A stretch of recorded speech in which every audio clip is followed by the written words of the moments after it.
Well, hello there, and welcome. Welcome aboard my flagship. We're heading down to the Hollow Brig, where we have captured one of the sickest and most dangerous replicants to ever fall through the hole in time. It's a replicant of none other than J.J. Abrams, and with that, welcome to J.J. Abrams is a Horrible Fucking Filmmaker Part 3. Part of our ongoing series exploring how J.J. Abrams' undue influence on our lives has been a destructive and boring force for pop culture. Here's how we do it.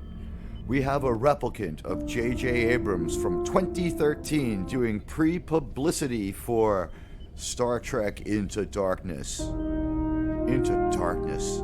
Those words have new meaning for all of us these days. If you could do me a favor, if you could like or follow this video so we can continue our ongoing series of Admiral Teag interviews, I would greatly value that. You can make a statement and help join a crew from around the world where we make a statement to Hollywood that we like pop culture movies that are respectful and make fucking sense. Line 1 of the Articles of Confederation for the Admiral Teag fleet is Star Trek should be a 1-hour TV show that mostly makes sense. And we could add a good TV show to that. Now, the Abrams replicant is extremely dodgy when it comes to answering questions. He's going to try to keep one step ahead of the interviewer, even though he himself has written the questions, as we have found out in the past. He will be saying the signature bad reboot lines, and with that, let's go with replicant J.J. Abrams. And his cop... Shall we begin? He likes to pepper this with video. For me was, I wanted to make sure that the movie felt like it was its own movie, that you didn't need to see anything, certainly not the old TV show. Listen to how he says that you shouldn't have to see the TV shows. What the hell does that mean? It's so disrespectful and disdainful to the fans who have invested so many years following this franchise. It's 50 years old when he takes it over, and this is how he's going to run it. A lot of sequels that I've seen kind of assume that you care and assume that you sort of just saw This is the first insane. film, and that always... It's insane. If it's a sequel, that presupposes that the first movie was so good it was worth reprising it, but not in the mind of J.J. Abrams. Let's let the Abrams replicant continue. Seems to me like a mistake, because you need to treat it like a brand new thing. It needs to work on its own terms. The first... That is a crazy statement from J.J. Abrams' replicant. Let's hear it again, because it's kind of core to how all of his movies fail. You need to treat it like a brand new thing. It needs to work on... He's talking about when you make a sequel, a second installment of a franchise. This is how he sees it, which is unique to say the least. Need to see anything, What the hell does certainly that not mean? the old TV show. A lot of sequels that I've seen kind of assume that you care. The idea that you would plunk down the money for a movie after traveling to the theater kind of presupposes you care. And assume that you sort of just saw the first film. And that always seems to me like a mistake, because... Because it would be too logical? You need to treat it like a brand new thing. It needs to work on its own terms. What the hell does that mean? The first movie, which was really fun to do, was very much an origin story of watching these characters come together for the first time, so... Yeah, J.J. Abrams can write a decent beginning. So there really weren't any deep roots. There was no... Just a half-century of Star Trek lore that I hand-waved away with the Kelvin incident. This is disingenuous. The Abrams replicant is lying. real history. It was sort of the very firsts for all of them. And so this story was much more about these characters really being tested in a way. And I don't know. So taking this family that we saw form in the first film that you meet in this movie and seeing them be put through a kind of gauntlet, and to see, will they come out the other end, and if so, in what form, and who will survive. Oh my God, what a stupid thing to say. No one dies or no one stays dead. They reanimate people right away. And we're back to a generous piece of video.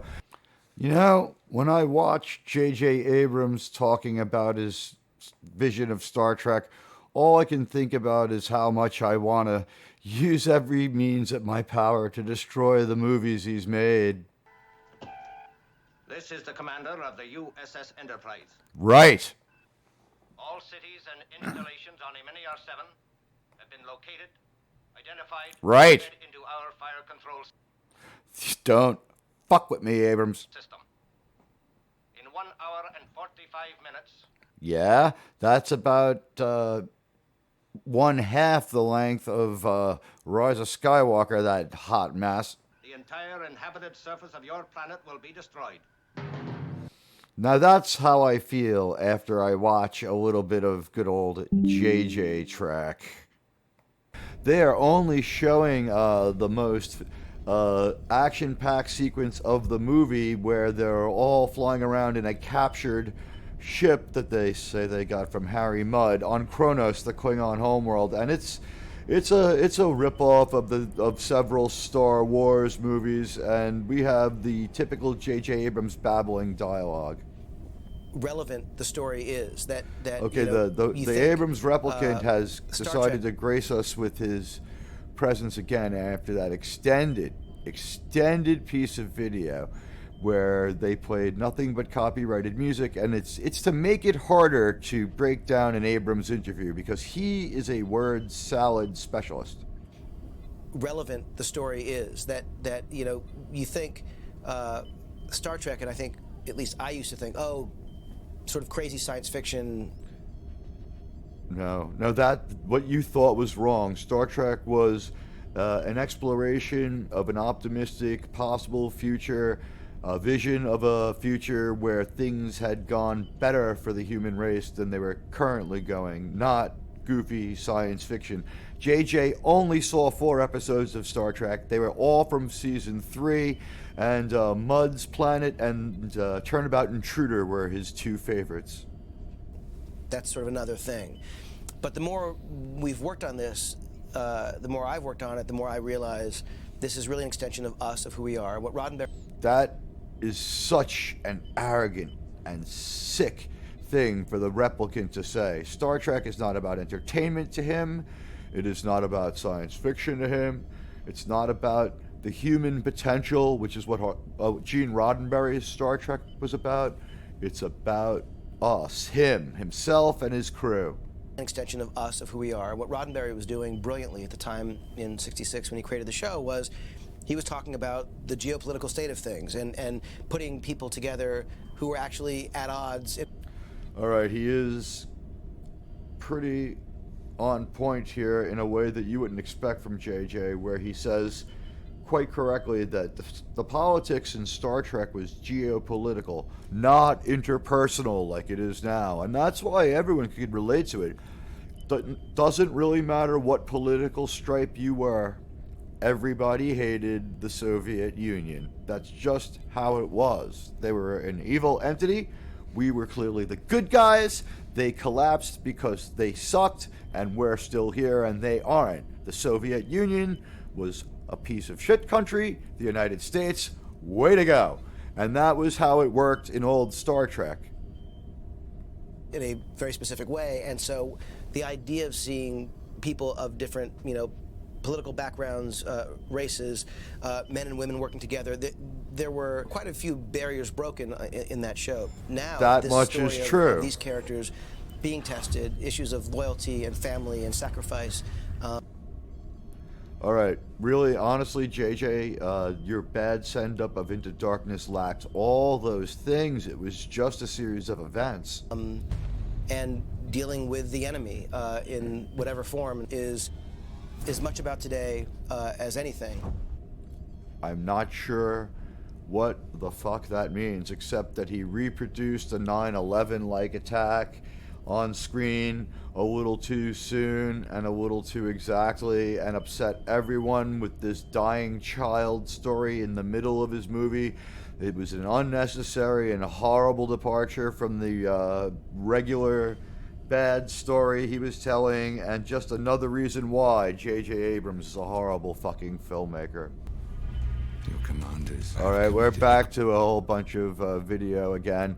J.J. Abrams answers an out-of-context question that we don't hear, and then we're just back to long clips of video from his bad movie, Star Trek Into Darkness, a movie that really drove the stake into the heart of Star Trek. On the first... The J.J. Abrams replicant has chosen to grace us by returning to the screen, and I'm going to listen to what he has to say to yet another out-of-context question. Perfect bad guy for that movie, because he was just a raving lunatic. He's talking about Eric Bana in Star Trek 09. Just a furious ball of revenge. And it was really wonderful, and it was the perfect kind of villain for those new, to each other characters. In this film, Star Trek Into Darkness... What are you talking about? The character that they're up against is a far more layered and complex guy who... No, he's not. The way Kelvin J.J. Abrams Khan works is like this. He's simply the Winter Soldier. There is no difference between Kelvin Khan and the Winter Soldier. Both are frozen until needed. Both can speak a bunch of different languages. Both are geniuses of combat. And the problem with Kelvin Khan is that he's only as smart as JJ here, and this replicant is now going to really start saying some arrogant and hubristic things that make me kind of angry. Who has his own absolute agenda and is someone who they've got to grapple with in an entirely different way, and is honestly far more horrifying because of his quiet and thoughtfulness and the potential for manipulation. And I think that I'm not there sure isn't a better actor, certainly for this role, but perhaps period, than Benedict Cumberbatch.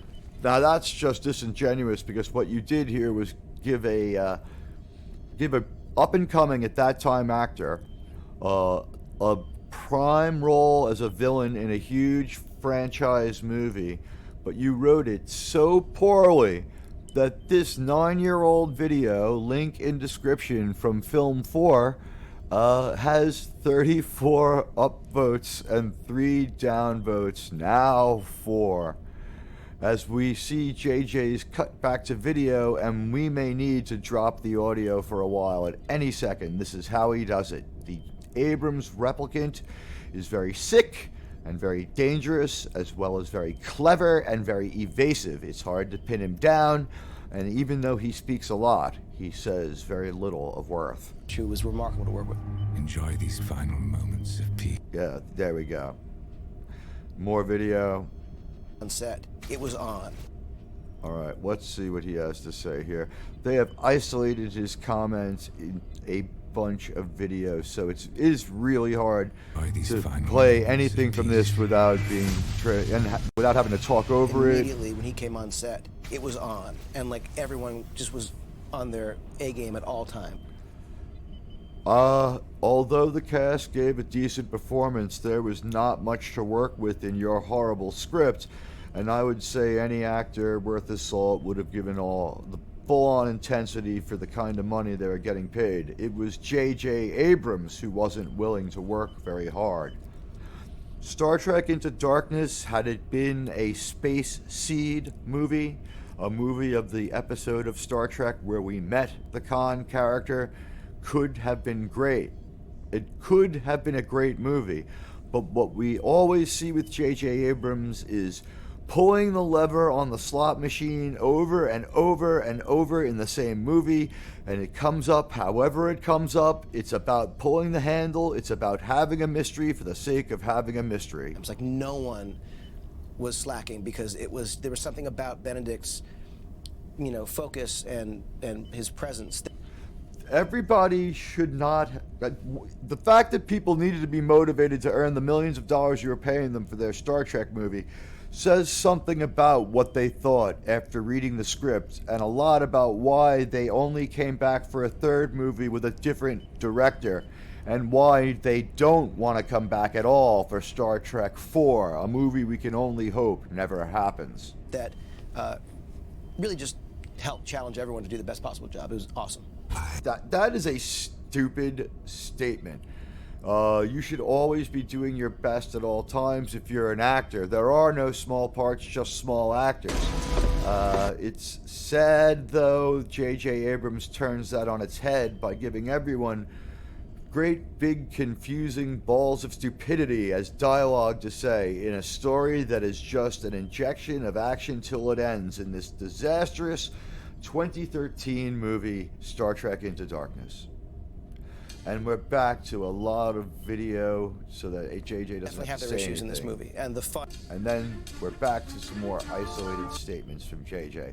I need to make sure I transform the video. Kirk and Spock definitely have their issues in this movie, and the fun of watching. Spock has no less than 3 complete bipolar breakdowns in this movie. That play out is that it's against a pretty extraordinary backdrop. It is a horrible and boring series of events that makes absolutely no sense. The movie is constantly in this bizarre type Bizarre, I agree with. rope act, where you're sort of, on the one hand, you've got this unbelievable scale and scope, and on the other hand, Sounds like he already knows it's not very good, or he has no clue it's not very good. I'm not sure what's going on here. All we know that in real life, J.J. Abrams is already negotiating with the Star Wars people and may already be out the door, and he hasn't bothered to tell his employers what he's done. and you've got this, often very funny and odd sort of intimacy. So the idea. So his idea of Kirk and Spock is a funny and odd kind of intimacy, and made no mention of the third part of the Star Trek Holy Trilogy, Dr. McCoy. He fundamentally misunderstands Star Trek.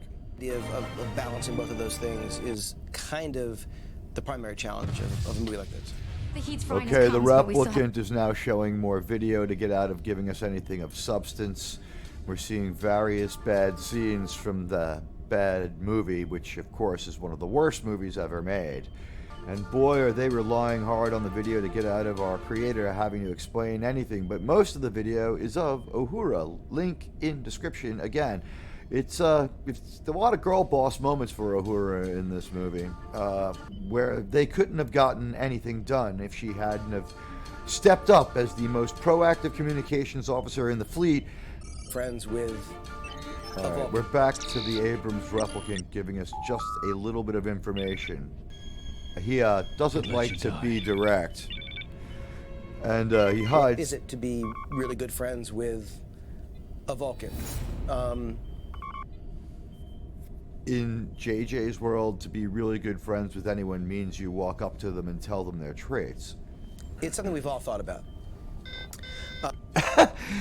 He looks straight in the camera, and I don't know what to make of him there. I've got to see that again, because the way he says it, it's like he knows he's fucking with us. Vulcan.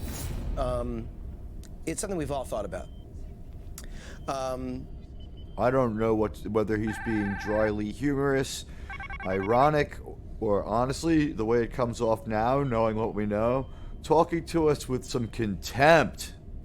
But what is it like to date a Vulcan? Uhura and Spock were an item in the first. Dating a Vulcan's just like dating a human in JJ's world, because Vulcans are emotional, and actually far more emotional than humans. It's just that they're either on 0 or 300% emotion scale. Spock is either emotionless or insane. And when he's emotionless, when Spock is devoid of emotion, he's actually very stupid. J.J. Abrams' Spock is a very stupid Vulcan. First movie. What is that really like? No one ever cared that much what it was like, but maybe when Leonard Nimoy played the role and there was some depth to it, but this, is semi-insane, dangerous, and borderline violent Spock. No one wants to date him. Why would anyone choose as a partner someone who chooses not to feel? Or chooses not to be able to have, or doesn't choose rather to have sex only every 7 years. JJ seems to be in the darkness about the Ponfar. Choose as a partner someone who chooses not to feel, and that must become an issue at some point, and it does. He's not aware at all that Vulcans only have sex every 7 years. He just that doesn't factor into why it would be complicated to date one. And we're back to more heavy video where the Abrams replicant is hiding behind footage of his movie, which wasn't very good and not a lot of fun to see. But boy, are they showing extensive clips. I mean, wow. You get to see that you never saw before.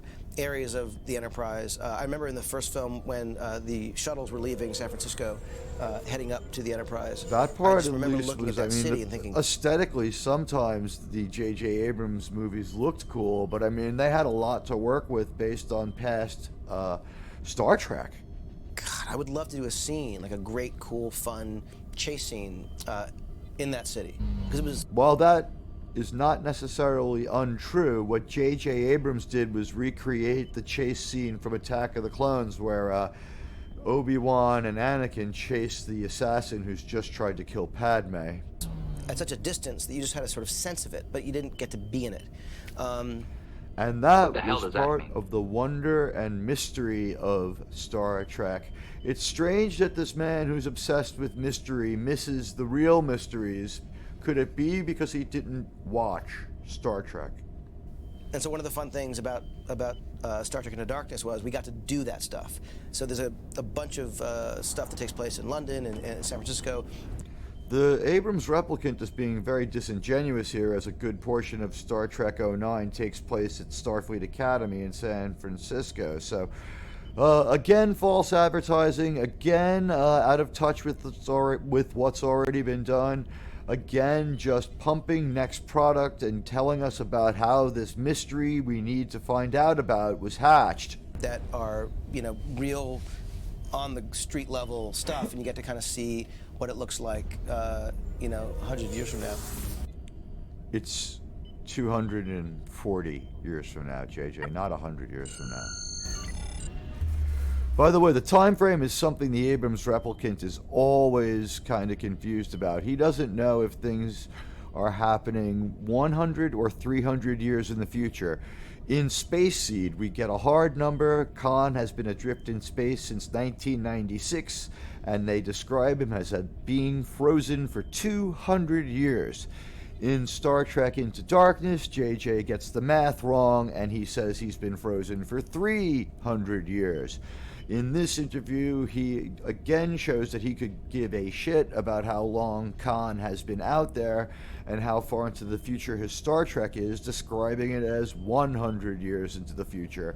And I would just say that when he shows us his modern city, it's just a power-washed, sunlit version of the city from Blade Runner, and that's about it. It's important that we do things that felt very different, that we do things that felt unexpected, and he continued the strange parent-killing and emotional breakdown storytelling of the mystery box that makes no sense that he started in Trek 09. Star Trek Into Darkness has no beginning, middle, or end. The movie simply starts and stops. And, most importantly, that feel real. I mean, the thing that drives me crazy. That is just, if he believes that, he is insane. This movie feels anything but real. It feels facile and phony. With any movie, is that feeling that you're on a set. And especially when you... I never felt like I was immersed during Star Trek Into Darkness, the dumbest, most self-contradicting Star Trek movie of them all. You're seeing a scene that is, without question, on a set. It's sort of... All of Star Trek Into Darkness is unquestionably on a set. It totally feels like it. Even the outdoor locations in Vancouver or wherever, where they kind of dressed up a city to look real or had some kind of set, it always looks fucking fake. Sort of your double duty to make sure that that thing that looks lens legitimate. flare. So, for example, a lot of scenes that take place in various outdoor locations are often filmed interior sound stages. I don't understand what he's trying to tell us here. We all know this stuff. And then later made to look like they're outdoors, but we got to shoot our scenes properly outdoors. Properly? Some significant Properly. sets, if not portions of sets, so that what you were seeing was never actors on a green screen stage with nothing. He is lying, because for long periods of time, Khan and Kirk are flying through space avoiding debris in an in a debris field where they're trying to get from one ship to another. It's preposterous. There's like 11 minutes of nothing but green screen in this movie, and right at one. Well, this is the false advertising that marks every bad reboot, and we are about 80% done with J.J. Abrams' interview here. Which is not an uncommon thing. You know, two people standing in a forest, and you can just immediately know those are actual people actually standing in an actual place, or...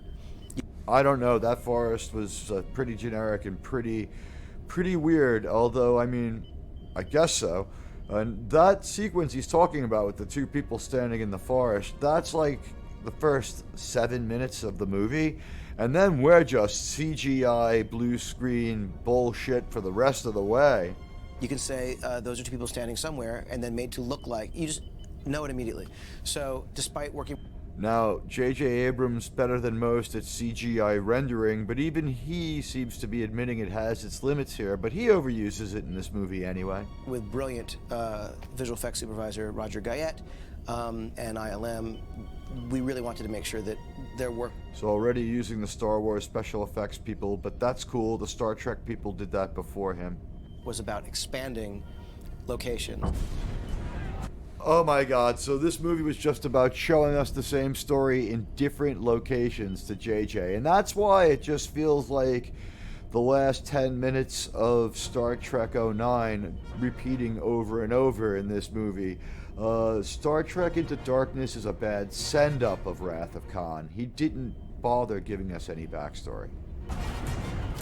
And again, we're back to video and bullshit and music and just the horribleness of Star Trek Into Darkness right up there on the screen, and I don't think the replicant's talking at all. It's romantic, it's adventurous, but...